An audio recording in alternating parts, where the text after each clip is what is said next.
ನಮಸ್ಕಾರ ಗೆಳೆಯರಿ. ಈ ವಿಡಿಯೋದಲ್ಲಿ ನಮ್ಮ ಮಾರ್ಕೆಟ್ಗೆ ಸಂಬಂಧಪಟ್ಟಂತೆ ಹಾಗೂ ಮಾರ್ಕೆಟ್ನ ಪರ್ಫಾರ್ಮೆನ್ಸ್ ಮೇಲೆ ಇಂಪ್ಯಾಕ್ಟ್ ಮಾಡುವಂತ ಹಾಗೂ ಇವತ್ತು ಬಂದಂತ ಬ್ರೇಕಿಂಗ್ ಸುದ್ದಿಗಳನ್ನ ತಿಳ್ಕೊಳ್ಳುವಂತ ಪ್ರಯತ್ನವನ್ನು ಮಾಡೋಣ. ಸಾಕಷ್ಟು ಅಪ್ಡೇಟ್ ಗಳನ್ನ ಕವರ್ ಮಾಡ್ತಾ ಇದ್ದೀನಿ, ಹಾಗಾಗಿ ವಿಡಿಯೋನ ಕೊನೆವರೆಗೂ ನೋಡಿ ಪೂರ್ತಿ ವಿಚಾರ ತಿಳ್ಕೊಳ್ಳಿ. ಜೊತೆಗೆ ಮಿಡ್ಲ್ ಈಸ್ಟ್ ಇಂದ ಕೂಡ ಕೆಲವೊಂದು ಅಪ್ಡೇಟ್ ಗಳು ಬಂದಿದೆ, ಎಲ್ಲವನ್ನು ಕೂಡ ನೋಡೋಣ. ಮುಂದುವರಿಯ ಮುಂಚೆ ಡಿಸ್ಕ್ಲೇಮರ್ ಕೊಡ್ಲಿಕ್ಕೆ ಇಷ್ಟಪಡ್ತೀನಿ. ಇಲ್ಲಿ ಕವರ್ ಮಾಡ್ತಿರುವಂತ ಯಾವುದೇ ಸ್ಟಾಕ್ ಅನ್ನು ಕೂಡ ರೆಕಮೆಂಡ್ ಮಾಡ್ತಿಲ್ಲ. ನೀವು ಫರ್ದರ್ ಸ್ಟಡಿ ಮಾಡಿ ಡಿಸಿಷನ್ ತಗೊಳ್ಬಹುದು. ಆಸ್ ಎ ಎಜುಕೇಶನಲ್ ಪರ್ಪಸ್ ನಾನು ವಿಡಿಯೋ ಮುಂದೆ ತರ್ತಾ ಇದ್ದೀನಿ. ಮೊದಲಿಗೆ ಸ್ಟ್ರೈಟ್ ಆಫ್ ಹಾರ್ಮುಜ್ಗೆ ಸಂಬಂಧಪಟ್ಟಂತೆ ಒಂದು ಸುದ್ದಿ ಇದೆ ನೋಡಬಹುದು. Iran Oman reach deal on Strait of Hormuz revenues but Tehran says no reopening unless US accepts its conditions. ಅಂದ್ರೆ ಇರಾನ್ ಹಾಗೂ ಓಮನ್ ಇಷ್ಟು ದಿನ ಮಾತುಕತೆಗಳಲ್ಲಿ ತೊಡಗಿದ್ವು. ಅಂದ್ರೆ ಎರಡು ದೇಶಗಳು ಅಲ್ಲಿ ಓಡಾಡುವಂತಹ ಶಿಪ್ ಗಳ ಮೇಲೆ ಟೋಲ್ ಹಾಕ್ಬೇಕು, ಅಂದ್ರೆ ಟೋಲ್ ಕಲೆಕ್ಟ್ ಮಾಡಬೇಕು ಅನ್ನೋ ಮಾತುಗಳನ್ನ ಆಡಿದ್ವು. ಮೊದಲು ಇರಾನ್ ಸ್ಟಾರ್ಟ್ ಮಾಡ್ತು, ಆಮೇಲೆ ಓಮನ್ ನ ಕಡೆಯಿಂದ ಒಂದಷ್ಟು ಶಿಪ್ ಗಳು ಮೂವ್ ಆಗ್ತಿದ್ವು. ಬಟ್ ಅಲ್ಲೂ ಕೂಡ ಇರಾನ್ ಅಟ್ಯಾಕ್ ಮಾಡ್ಲಿಕ್ಕೆ ಶುರು ಮಾಡ್ತು. ಆಕ್ಚುಲಿ ಅಮೆರಿಕ ಹಾಗೂ ಇರಾನ್ ನಡುವೆ 60 ದಿನಗಳ ಸೀಸ್ ಫೈರ್ ಏನಾಗಿತ್ತು, ಆಮೇಲೆ ಮತ್ತೆ ಅಟ್ಯಾಕ್ ಗಳು ಸ್ಟಾರ್ಟ್ ಆಗಿದೆ. ಓಮನ್ ಕಡೆಯಿಂದ ಹೋಗ್ತಿದ್ದಂತ ಶಿಪ್ ಗಳ ಮೇಲೆ ಅಟ್ಯಾಕ್ ಮಾಡಿದ್ರು ಇರಾನ್ ಕಡೆಯಿಂದ ಅಂತ. ಈ ಯುದ್ಧ ಶುರುವಾದಾಗಿಂದ ಕೂಡ ಇರಾನ್ ಹೇಳ್ತಿರೋದಿದ್ದಾನೆ, ನಾವು ಅಲ್ಲಿ ಸುಂಕವನ್ನ ಕಲೆಕ್ಟ್ ಮಾಡ್ತೀವಿ ಅಂತ. ಬಟ್ ಅದಕ್ಕೆ ಅಮೆರಿಕ ಅಂತೂ ಒಪ್ಪೋದಿಲ್ಲ. ಇದ್ರ ಜೊತೆಗೆ UN ನ ಕೆಲವೊಂದು ನಿಯಮಗಳು ಕೂಡ ಇದ್ದಾವೆ, ಯುನೈಟೆಡ್ ನೇಷನ್ಸ್. ಆ ಪ್ರಕಾರ ಯಾವುದೇ ದೇಶ ಆ ರೀತಿ ಟೋಲ್ ಕಲೆಕ್ಟ್ ಮಾಡೋದಕ್ಕೆ ಆಗಲ್ಲ ಅಂತ ಹೇಳ್ತಾರೆ. ಬಟ್ ಗೊತ್ತಿಲ್ಲ ಮುಂದೆ ಏನಾಗುತ್ತೆ ಅಂತ. ಈ ವಿಚಾರದಲ್ಲಿ ಇರಾನ್ ಹಾಗೂ ಓಮನ್ ಮಾತುಕತೆಗಳನ್ನ ಮಾಡ್ತಾ ಇದ್ವು. ಫೈನಲಿ ಮಾತುಕತೆಗಳು ಫೈನಲೈಸ್ ಆಗಿದೆ. ರೆವಿನ್ಯೂ ಶೇರಿಂಗ್ ಬಗ್ಗೆ ಅಪ್ಡೇಟ್ ಗಳು ಬಂದಿದ್ದಾವೆ. ಇಬ್ರು ಕೂಡ ರೆವಿನ್ಯೂ ಶೇರ್ ಮಾಡ್ಕೊಳ್ಳೋತರ.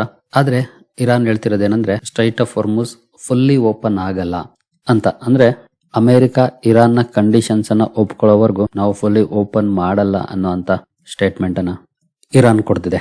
ಇದು ಖಂಡಿತ ಸಾಧ್ಯ ಆಗುವಂತ ಮಾತಂತೂ ಅಲ್ಲ.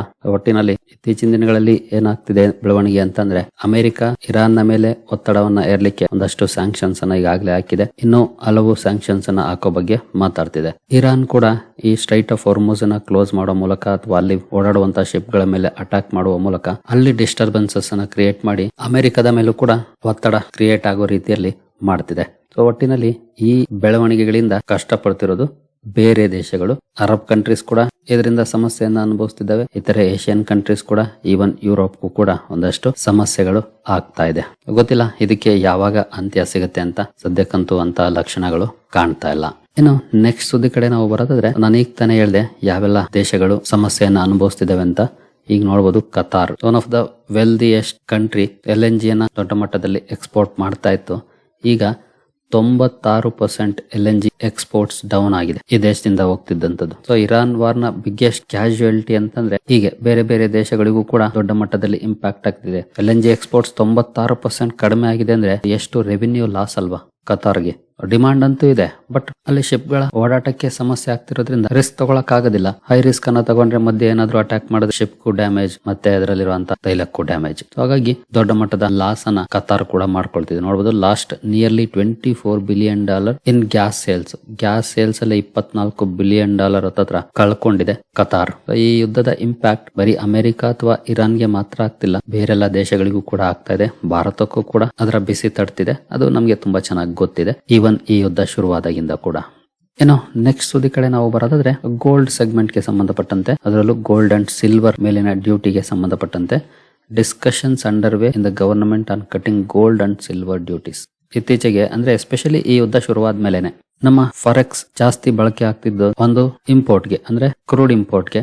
ಅದನ್ನ ಬಿಟ್ರೆ ಗೋಲ್ಡ್ ಅಂಡ್ ಸಿಲ್ವರ್ ಇಂಪೋರ್ಟ್ಗೆ. ಹಾಗಾಗಿ ಅದನ್ನ ಕಡಿಮೆ ಮಾಡ್ಲಿಕ್ಕೆ ಅಪ್ ಟು 15% ವರೆಗೂ ಸರ್ಕಾರ ಡ್ಯೂಟೀಸ್ ಅನ್ನ ಹಾಕಿತ್ತು. ಅದನ್ನ ನಾನು ಕೂಡ ಕವರ್ ಮಾಡಿದೆ ಆಗಿನ ಸಂದರ್ಭದಲ್ಲಿ. ಈಗ ಅದ್ರ ಬಗ್ಗೆ ಡಿಸ್ಕಷನ್ಸ್ ನಡೀತಿದೆ ಅಂತ ಸುದ್ದಿ ಬರ್ತಾ ಇದೆ. ಅಂದ್ರೆ ಆ ಡ್ಯೂಟೀಸ್ ಅನ್ನ 15% ಡ್ಯೂಟೀಸ್ ಏನ್ ಹಾಕಿತ್ತು ಅದನ್ನ ಕಟ್ ಮಾಡೋ ಬಗ್ಗೆ ನೋಡಬಹುದು. Bullion traders and representatives from the jewellery industry have been pushing for the duties on gold and silver to be back from the current 15%. ಇದಕ್ಕೆ ಮುಂಚೆ 6% ಇತ್ತು, 9% ಜಾಸ್ತಿ ಮಾಡಿ 15% ತಂದಿದ್ರು. ಈಗ ಅದನ್ನ ಮತ್ತೆ ವಾಪಸ್ ಅಲ್ಲಿಗೆ ತರಲಿಕ್ಕೆ ಜ್ಯುವೆಲರಿ ಇಂಡಸ್ಟ್ರಿ ರೆಪ್ರೆಸೆಂಟೇಟಿವ್ಸ್ ಹಾಗೂ ಬುಲಿಯನ್ ಟ್ರೇಡರ್ ಸರ್ಕಾರಕ್ಕೆ ರಿಕ್ವೆಸ್ಟ್ ಮಾಡ್ತಿರೋ ಬಗ್ಗೆ, ಹಾಗೆ ಇದ್ರ ಬಗ್ಗೆ ಡಿಸ್ಕಷನ್ಸ್ ನಡೀತಿರೋ ಬಗ್ಗೆ ಸುದ್ದಿಗಳು ಬರ್ತಾ ಇದೆ. ನೀವು ಇಲ್ಲೇ ನೋಡಬಹುದು, industry 6 duty reduction from 15 to 6%. ಮುಂಚೆನ 6% ಇತ್ತು, ಇಲ್ಲ ಅಂತ ಏನಲ್ಲ, ಬಟ್ ಅದನ್ನ 15%ಗೆ ಜಾಸ್ತಿ ಮಾಡಿತ್ತು ಸರ್ಕಾರನೇ. ಇನ್ ಕೇಸ್ ಈ ರೀತಿ ಮಾಡಿದ್ರೆ ಖಂಡಿತ ಗೋಲ್ಡ್ ಸೆಗ್ಮೆಂಟ್ ಅಲ್ಲಿ ಕೆಲಸ ಮಾಡುವಂತಹ ಕಂಪನಿಗಳಿಗೆ ಒಂದಷ್ಟು ಅಡ್ವಾಂಟೇಜ್ ಆಗುತ್ತೆ, ಯಾಕಂದ್ರೆ ಪ್ರೈಸಸ್ ಕಡಿಮೆ ಆಗುತ್ತೆ. ಬಟ್ ಇದನ್ನ ಸರ್ಕಾರ ಮಾಡುತ್ತಾ, ಯಾಕಂದ್ರೆ ಎಸ್ಪೆಷಲಿ ಕಡಿಮೆ ಇಂಪೋರ್ಟ್ ಮಾಡ್ಕೊಳ್ಳಿ,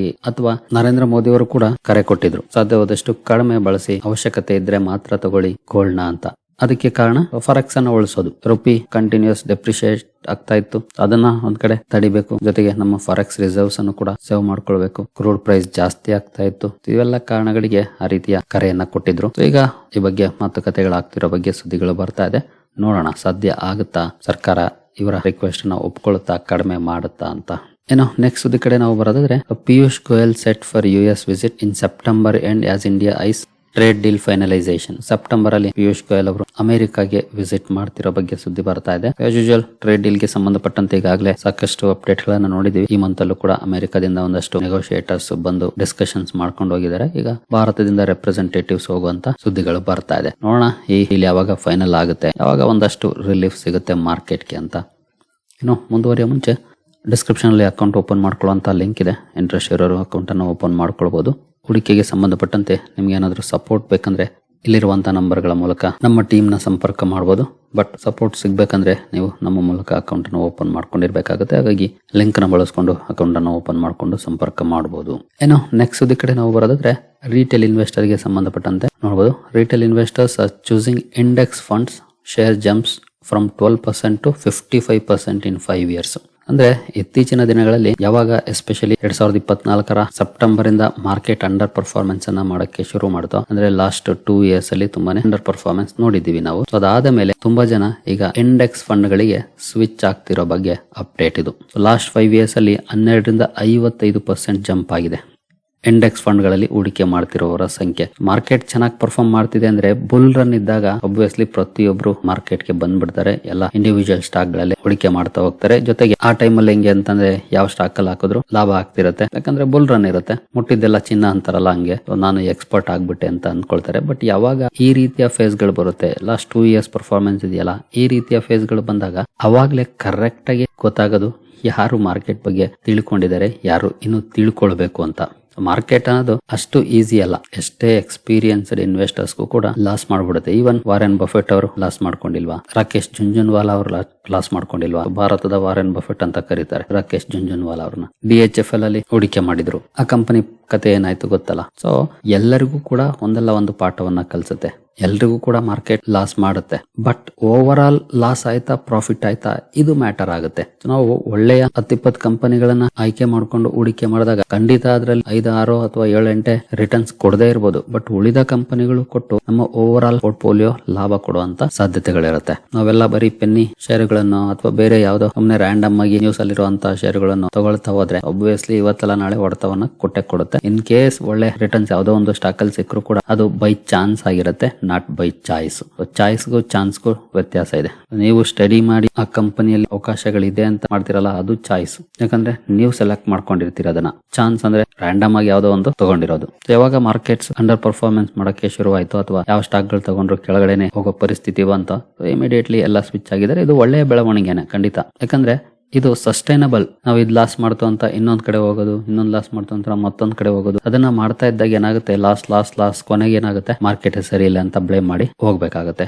ಹಾಗಾಗಿ ಅದಕ್ಕಿಂತ ಇದು ಬೆಟರ್. ಇಂಡೆಕ್ಸ್ ಅಲ್ಲಿ ಆರಾಮಾಗಿ 11 ರಿಂದ 12% ಅಥವಾ ಡಿಸೆಂಟ್ ಪರ್ಫಾರ್ಮೆನ್ಸ್ ಅನ್ನ ಎಕ್ಸ್ಪೆಕ್ಟ್ ಮಾಡಬಹುದಾಗಿರುತ್ತೆ. ಆ ನಿಟ್ಟಿನಲ್ಲಿ ನೋಡಿದಾಗ ಎಸ್ಪೆಷಲಿ ಲಾಂಗ್ ಟರ್ಮ್ ಅಲ್ಲಿ 1 year 2 years ಅಲ್ಲ, ಲಾಂಗ್ ಟರ್ಮ್ ಅಲ್ಲಿ ಡಿಸೆಂಟ್ ಪರ್ಫಾರ್ಮೆನ್ಸ್ ಅನ್ನ ಎಕ್ಸ್ಪೆಕ್ಟ್ ಮಾಡಬಹುದಾಗಿರುತ್ತೆ. ನೋಡಬಹುದು ಇಂಡೆಕ್ಸ್ ಫಂಡ್ ಅಲ್ಲಿ ಮಾರ್ಚ್ 2021 ಅಲ್ಲಿ 11.5% ಇತ್ತು ಪ್ಯಾಸಿವ್ ಫಂಡ್ಸ್, ಅಂದ್ರೆ ರಿಟೇಲ್ ಇನ್ವೆಸ್ಟರ್ ಹೂಡಿಕೆ ಮಾಡ್ತಾ ಇದ್ದು.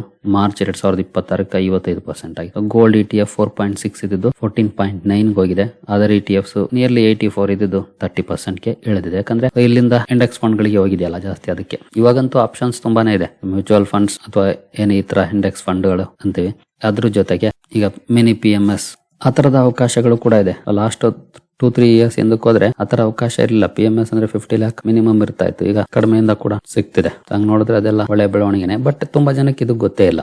ಹಾಗಾಗಿ ಅವುಗಳನ್ನ ಸರಿಯಾಗಿ ಬಳಸ್ಕೊಳಕ್ಕೆ ಎಲ್ರಿಗೂ ಸಾಧ್ಯ ಆಗ್ತಿಲ್ಲ. ಸುಮಾರು ಜನ ನಮ್ಮ ಟೀಮ್ಗೆ ಕಾಲ್ ಮಾಡ್ತಿರ್ತಾರೆ, ಅಂತವ್ರಿಗಂತೂ ಮಾಹಿತಿಗಳು ಸಿಗ್ತಿರುತ್ತೆ. ಸುಮಾರು ಜನ ಈಗಾಗಲೇ ಅದನ್ನ ಬಳಸ್ಕೊಳ್ತಾ ಕೂಡ ಇದ್ದಾರೆ. ಅದು ಕೂಡ ಒಳ್ಳೆಯ ಡಿಸಿಷನ್ ಆಗುತ್ತೆ. ಇಂಟ್ರೆಸ್ಟ್ ಬೇಕಿದ್ರೆ ಈ ನಂಬರ್ಗಳಿಗೆ ಕಾಲ್ ಮಾಡಿ ಇನ್ನೂ ಹೆಚ್ಚಿನ ಮಾಹಿತಿಯನ್ನು ಕೂಡ ನಮ್ಮ ಟೀಮ್ ಇಂದಾನೆ ಕೊಡ್ತೀವಿ.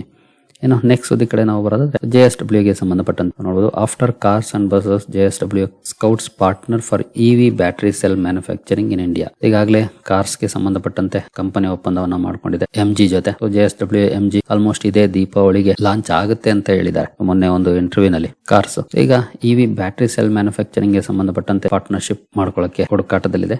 LFP battery cell manufacturing as it expands its electric mobility ambitions. EV expansion ಗೆ ಈ ಕಡೆ ಗಮನವನ್ನ ಕೊಡ್ತಾ ಇದೆ ಕಂಪನಿ. ಏನು ನೆಕ್ಸ್ಟ್ ಸುದ್ದಿ ಕಡೆ ನಾವು ಬರೋದಾದ್ರೆ ಝೆರೋದಾ ಟರ್ನ್ 16. ಝೆರೋದಾಗೆ 16 ವರ್ಷ ಆಗ್ತಾ ಇದೆ. ಈ ಸಂದರ್ಭದಲ್ಲಿ ನಿತಿನ್ ಕಾಮತ್ ಅವರು ಒಂದು ಅಪ್ಡೇಟ್ ಅನ್ನ ಕೊಟ್ಟಿದ್ದಾರೆ ನೋಡಬಹುದು. User addition slowing, mutual fund business slipped up A little. ಇತ್ತೀಚಿನ ದಿನಗಳಲ್ಲಿ ಯೂಸರ್ ಅಡಿಷನ್ಸ್ ಕಡಿಮೆ ಆಗ್ತಿದೆ ಅಂತ ಹೇಳಿದ್ದಾರೆ. ಮ್ಯೂಚುವಲ್ ಫಂಡ್ ಬಿಸ್ನೆಸ್ ಕೂಡ ಸ್ವಲ್ಪ ಡೌನ್ ಇದೆ ಅಂತ. ಎಸ್ಪೆಷಲಿ ಮಾರ್ಕೆಟ್ ಯಾವಾಗ ಅಂಡರ್ ಪರ್ಫಾರ್ಮೆನ್ಸ್ ಮಾಡುತ್ತೋ ಆ ಸಂದರ್ಭದಲ್ಲಿ ಯೂಶುವಲಿ ಈ ಸೆಗ್ಮೆಂಟ್ ಅಲ್ಲಿ ಇದೇ ರೀತಿ ಇರುತ್ತೆ ಪರ್ಫಾರ್ಮೆನ್ಸ್. ಜೊತೆಗೆ ಇತ್ತೀಚಿನ ಸೆಬಿ ರೆಗ್ಯುಲೇಟರಿ ಚೇಂಜಸ್ ಕೂಡ ಕಂಪನಿಯ ಅರ್ನಿಂಗ್ಸ್ ಮೇಲೆ ಇಂಪ್ಯಾಕ್ಟ್ ಮಾಡಿರೋ ಬಗ್ಗೆ ಅಪ್ಡೇಟ್ ಅನ್ನ ಇವರು ಕೊಡ್ತಿದ್ದಾರೆ. ಎಸ್ಪೆಷಲಿ ಇದು ಟ್ರೇಡಿಂಗ್ ವಾಲ್ಯೂಮ್ ಗೆ ಸಂಬಂಧಪಟ್ಟಂತೆ. ಜೊತೆಗೆ ಇಲ್ಲಿ ಕಾಂಪಿಟೇಷನ್ ಕೂಡ ಜಾಸ್ತಿ ಇದೆ. ಹಲವಾರು ಹೊಸ ಕಂಪನಿಗಳು ಬರ್ತಾನೆ ಇದ್ದಾವೆ. ಹಾಗಾಗಿ ಇವರ ಡಾಮಿನೆಂಟ್ ಪೊಸಿಷನ್ ಅನ್ನು ಸ್ವಲ್ಪ ಬೇರೆಯವರು ಕೂಡ ತಗೊಳ್ತಿದ್ದಾರೆ. ಹಾಗಾಗಿ ಕಂಪನಿಯ ಯೂಸರ್ ಅಡಿಷನ್ಸ್ ಕೂಡ ಸ್ಲೋ ಆಗಿದೆ. ಓವರ್ ಆಲ್ ತಗೊಂಡ್ರು ಕೂಡ ಸ್ಲೋ ಆಗುತ್ತೆ. ಯೂಶುವಲಿ ಮಾರ್ಕೆಟ್ ಕಂಡೀಷನ್ ಈ ರೀತಿ ಇದ್ದಂತ ಸಂದರ್ಭದಲ್ಲಿ ಬುಲ್ ರನ್ ಅಲ್ಲಿ ಈಸಿಯಾಗಿ ಅಡಿಷನ್ಸ್ ಮಾಡ್ಕೊಳ್ತಾರೆ ಯೂಸರ್.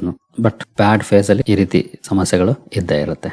ಏನೋ ಪ್ರೀಮಿಯರ್ ಎನರ್ಜೀಸ್ ಗೆ ಸಂಬಂಧಪಟ್ಟಂತ ಒಂದು ಸುದ್ದಿ ಇದೆ. Premier Energies expects 50% revenue growth in FY27. ಅಂದ್ರೆ ಇದೇ ವರ್ಷದಲ್ಲಿ 50% ರೆವಿನ್ಯೂ ಗ್ರೋತ್ ಎಕ್ಸ್ಪೆಕ್ಟ್ ಮಾಡ್ತಾ ಇದೆ ಕಂಪನಿ. ಫ್ರೆಶ್ ಈಕ್ವಿಟಿ ರೈಸ್ ಮಾಡೋ ಬಗ್ಗೆ ಸುದ್ದಿಗಳಿದ್ವು, ಬಟ್ ಅದನ್ನ ಕಂಪನಿ ಅಲ್ಲಗಳೆದಿದೆ. ಇಲ್ಲ, ಆ ತರದ ಆಪ್ಷನ್ ನಾವೇನ್ ಇಟ್ಕೊಂಡಿಲ್ಲ ಅಂತ.